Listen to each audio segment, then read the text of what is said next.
Hi everyone, and welcome back to the channel.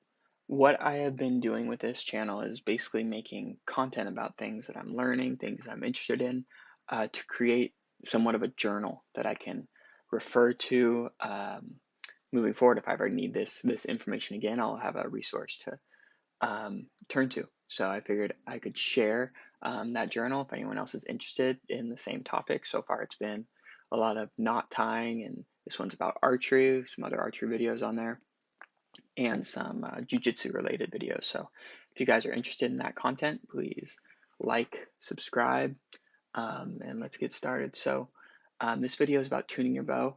I never really did this properly. So I figured I could make a video about it. So if I get a new bow in the future, make new arrows, I know exactly what I did previously. So let's get started. I am going to be doing this in my apartment. So I made a video on how to practice archery in the rain. I'll link that in the description below. But um, basically, it involves hanging the target from a pull-up bar. So you can see I did that here. So it just gives us a safe spot to practice. And then the tuning process, you're going to need to shoot your arrow through paper, and you want that paper to be at or slightly below eye level. And a lot of people use ladders, and they put the paper in between the legs of the ladder, and they shoot through that. I don't have a ladder, but we do have these benches, so I just stacked them on top of each other and put a piece of paper here that I'm going to shoot through. So whatever you use, please just make sure it's safe and it has a um, pretty easy way of getting through the paper and into the target without impacting, a leg of a bench or anything like that. So yeah, just make sure you have a clean shot into the target. So we're going to be moving our rest throughout this process. So it's a good idea to take a picture of where you started. This is where I started. This line right here is slightly to the right of this smaller line. And then to adjust it, we're going to loosen this. This is the horizontal to move it right or left. And over here is the vertical to move it up and down. I ended up not having to move the vertical. So I just included the picture of the horizontal, but I did take a picture of the vertical as well. So to adjust this horizontal, we're going to loosen this screw right here, and then this knob right here, we're either going to turn away from us clockwise or towards us counterclockwise to adjust it, depending on the results we get. So, but this is our starting point in case we need to go back to here. The other thing that we're going to need is an arrow without any fletching. It's called a bareshaft arrow. And the thing about normally fletched arrow, like mine have two yellow fletchings and then a white fletching. And I always have that white fletching facing up. So I make sure I put the arrow in the same spot every time. When you remove the fletchings, you don't have that. So we need to make sure that we're putting the arrow the same direction every time we knock it. So I just made a little red line with a Sharpie here to make sure that every time I put the arrow on my bow, that this is facing up. So now, step one of the actual tuning process is we're going to shoot our fletched arrow through the paper.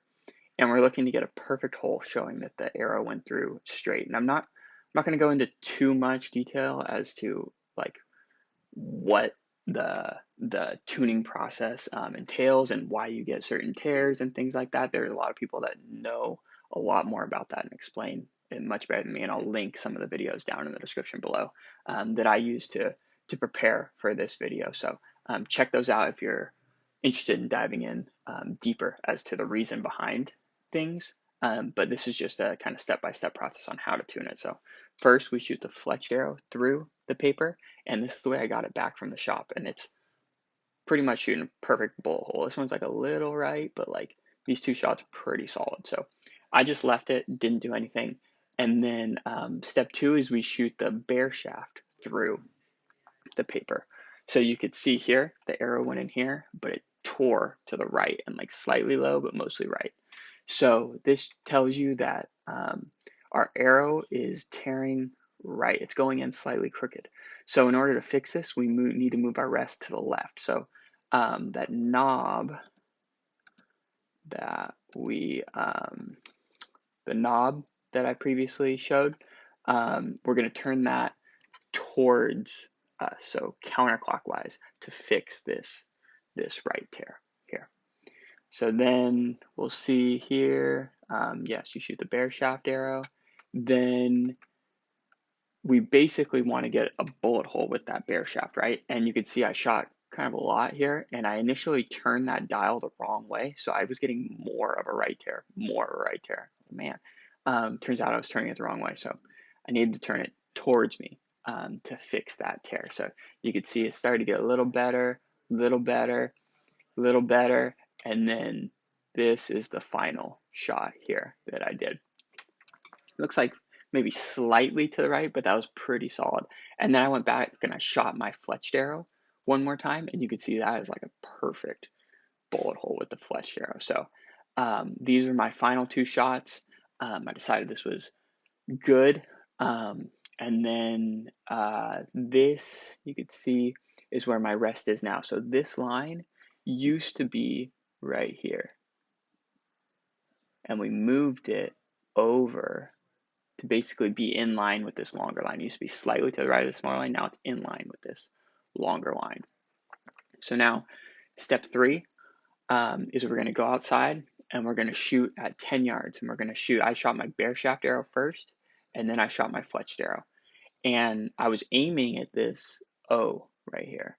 I hit up and to the left. Now it doesn't matter where those arrows hit. What matters is how close they are grouped together. So you could see my fletched arrow here is hitting to the left. My bareshaft arrow is hitting to the left. My fletched arrow is here on the right. My bareshaft hit to the left. So in order to fix this, we need to move our rest the same direction to the left. So I need to turn that dial towards me slightly. And again, I'm not going to explain why that's the case. Check the links down below. But yes, that's how I fix this. Is I move my rest to the left by turning that dial towards me. And after I made that adjustment, you could see they're pretty much right on top of each other. And again, I was aiming here. What doesn't matter if I hit there or not. What matters is how close they group together, because I can always adjust my sight later. But right now we're adjusting our rest. So this group, I was very happy with this group. They're pretty much right on top of each other. So then this was at 10 yards. We're going to move back to 20 yards, and we're going to do the same thing. And you can see again, my bareshaft is to the left of my fletched arrow.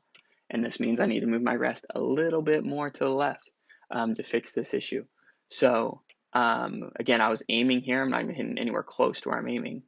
But that's not important. What's important is where they're grouping. And you can see my fletched arrow isn't close to my bareshaft arrow. It's like 3-4 inches apart from each other. So after adjusting, I ended up getting them pretty darn close together. And again, we're not even close to where we're aiming. We're aiming here. But you'll see next we're going to adjust our sight, so we start hitting where we're aiming. What we're concerned with is how close these arrows are together, and those are pretty close together. And on this last shot here, I actually broke my nock. I hit my nock here, and it's separated from my arrow. So I figured I better stop, replace that nock probably, and yeah, it was a good result. So I was happy with that. And then from there, we just basically, you could see our rest started here.